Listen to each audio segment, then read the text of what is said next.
Okay. So this is kind of an interesting problem. In many ways, it's like a Gen Chem 2 problem, but there's this sort of added layer of complexity that you never encountered in general chemistry too. And that's having a heterogeneous system where you have gases and then you have aqueous solutions all in one. And so you will remember that the pure liquids, pure solids, they don't show up in your equilibrium expressions because they don't have concentrations. Or another way of saying that is they go to unity. The aqueous solutions, those show up typically as molarities. Your pressures would typically show up, and many times you would have used whatever pressure, had the same pressure on all sides, and they would have mostly canceled. And then you probably would have done the last part and gotten into like atmospheres.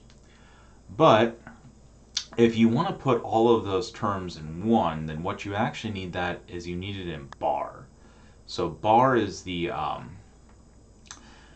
gas pressure that would stand for a concentration that you could use alongside a concentration molarity. Okay, so the first thing we have to do is we have to look at the equilibrium. We have to come up with the equilibrium constant expression. So we're trying to find an equilibrium constant at K. We are going to get the equilibrium expression. And that equilibrium expression is always products over reactants, with the powers being the coefficients right here. And any pure solid, pure liquid like these right there, they are excluded, or otherwise known as they go to unity, meaning they go to 1. Anything multiplied or divided by 1 is, of course, you don't have to put it in. It's the same thing.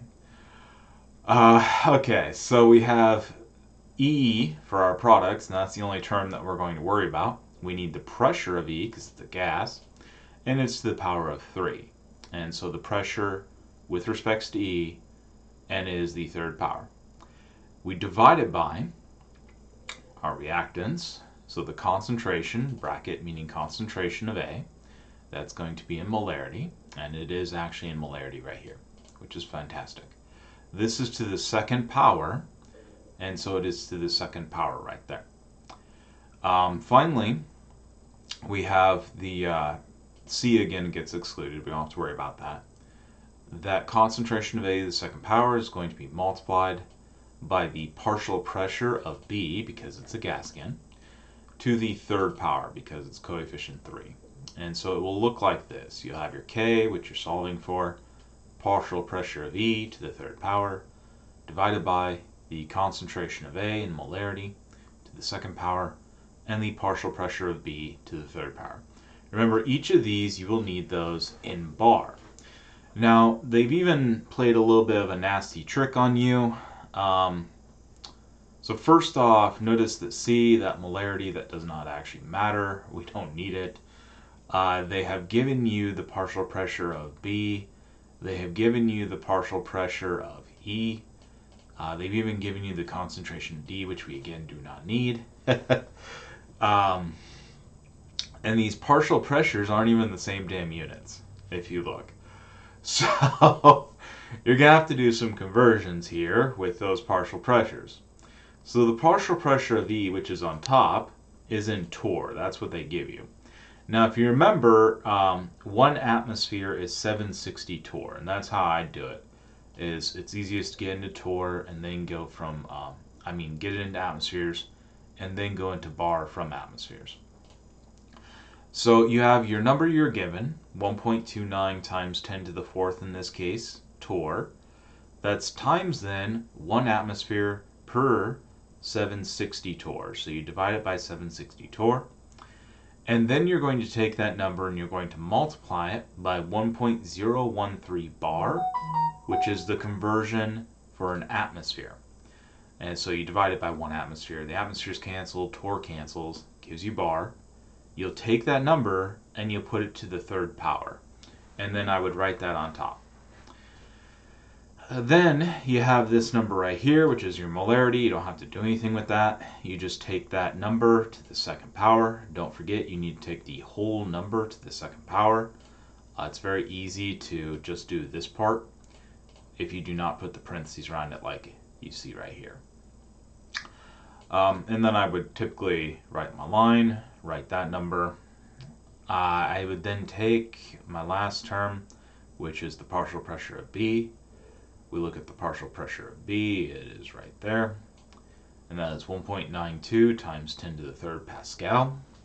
Pascal has a nice convenient conversion to bar, and it is 1 bar is 10 to the 5th Pascal. And so we're going to take 1.92 times 10 to the third, divide it by 10 to the 5th. That should give us a 10 to the negative 2.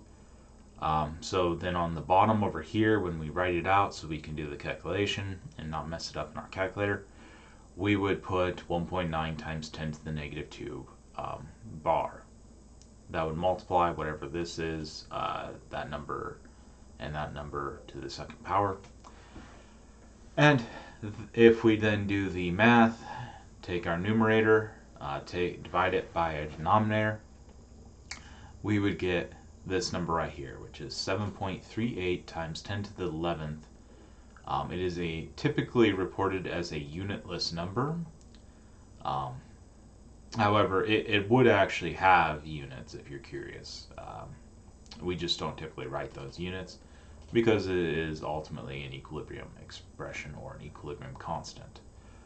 It's never typically reported with units.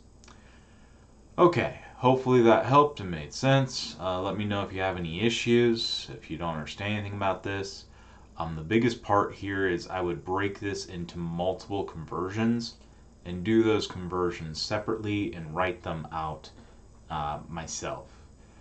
Because if you try to do all of this in your calculator and you misplace even a single tiny parenthesis, anything in this, you will get wildly different answers. I mean, like 10,000 times different. So, let me know if you have any issues.